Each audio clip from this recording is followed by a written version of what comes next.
নমস্কার বন্ধুরা, পাপিরাজ কুকিং আর্টে আপনাদের সবাইকে স্বাগত জানিয়ে আজকে একটা নতুন রেসিপি শুরু করছি। আজকে আমি বানাবো চিকেন কষা, খুব সুস্বাদু, খেতে খুবই সুন্দর। চলুন তাহলে দেখে নিন কীভাবে বানাচ্ছি। এখানে নিয়ে নিয়েছি চিকেনের সব মশলা মাখিয়ে নেবো। তার জন্য দিয়ে দিচ্ছি হলুদ গুঁড়ো, লঙ্কা গুঁড়ো, স্বাদ মতো লবণ,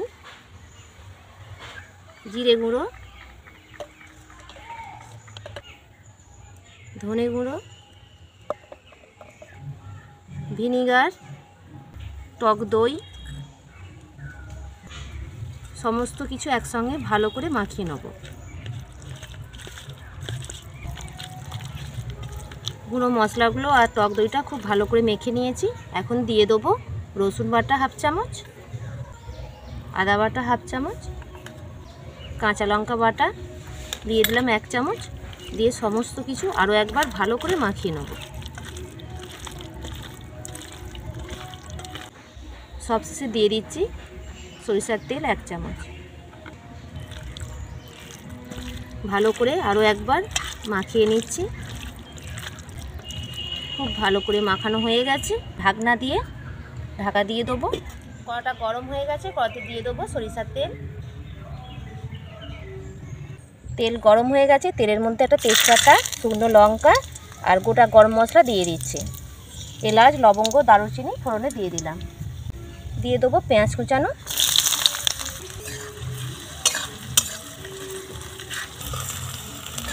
পেঁয়াজটা ভালো করে ভেজে নেব। পেঁয়াজটা দেখুন এই ধরনের যখন হবে ভাজা ভাজা, দিয়ে দেবো রসুন বাটা। রসুনটা একটু ভেজে নেব।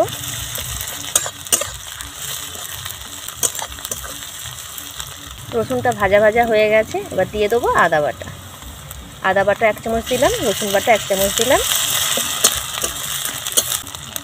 হলুদ গুঁড়ো, লঙ্কা গুঁড়ো, লবণ,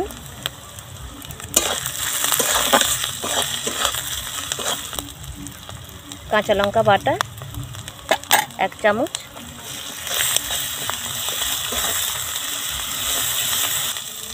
টমেটো বাটা,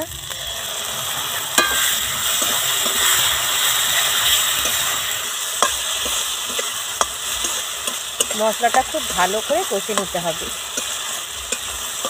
দেখুন পেঁয়াজগুলো খুব সুন্দরভাবে গলে যাচ্ছে। একটু কিন্তু আমি এখনো জল দিইনি। টমেটো বাটাতেই দেখুন কত সুন্দর গ্রেভিটা হয়ে গেছে। আর মশলা থেকে দেখুন আস্তে আস্তে খুব সুন্দর তেল ছেড়ে যাচ্ছে। দিয়ে দিচ্ছি জিরে গুঁড়ো, ধনে গুঁড়ো,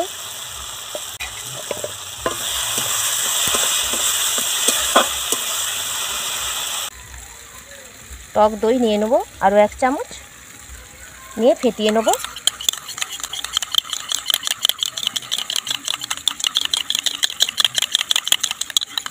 ফেটানো হয়ে গেছে। মশলা থেকে তেল দেখুন কি সুন্দর ছেড়ে গেছে। দিয়ে দিচ্ছি ফেটানো টক দই 2 চামচ দিয়ে দিলাম।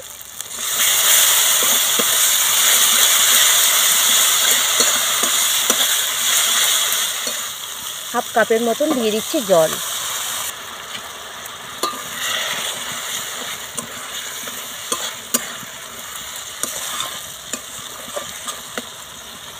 গ্রেভিটা একটু ফুটিয়ে নেব।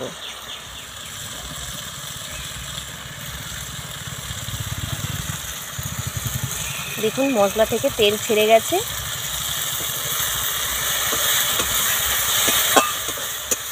এখানে যে চিকেনগুলো আগে থেকে মশলা মাখিয়ে রেখেছিলাম, এই চিকেনগুলো মশলার মধ্যে দিয়ে দেবো।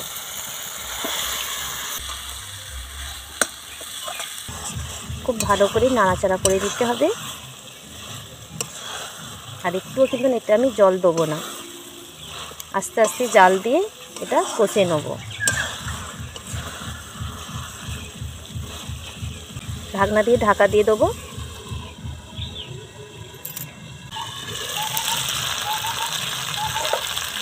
কিছুক্ষণ ঢাকনাটা রেখেছিলাম, ঢাকনাটা সরিয়ে দিলাম, দিয়ে আবার নাড়াচাড়া করে দেবো। ঢাকা দিয়ে মাংসটাকে ভালো করে সেদ্ধ করে নিতে হবে। খুব সুন্দরভাবে সেদ্ধ হয়ে যাবে আর চিকেন কষাটাও খেতে খুব সুন্দর লাগবে। আরও একবার ঢাকা দিয়ে দেবো।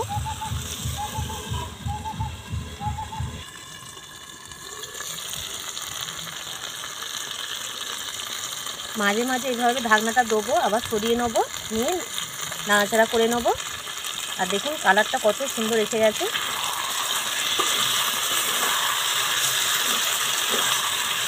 আর দেখুন হয়েই এসেছে, আর একটু বাকি আছে। তার আগে আমি দিয়ে দেবো ধনেপাতা কুচি,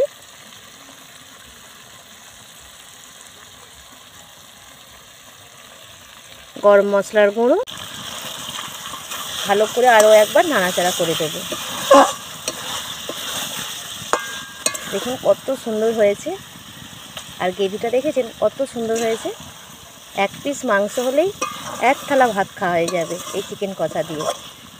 এবার নামিয়ে নেব। আমি কড়া থেকে তুলে নেব, নিয়ে প্লেটে দেবো। কেমন সুন্দর হয়েছে আপনাদের দেখাবো।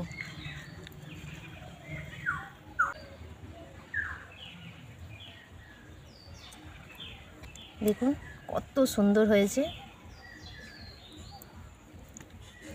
কত সুন্দর হয়েছে বুঝতেই পারছেন।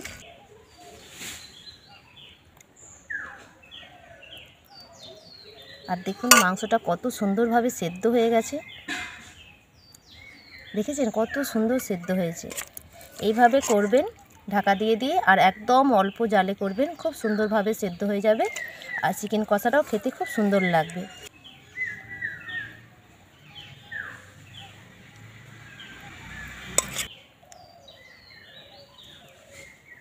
দেখুন যেই দেখবে তারই এই চিকেন কষাটা খেতে ইচ্ছা হবে।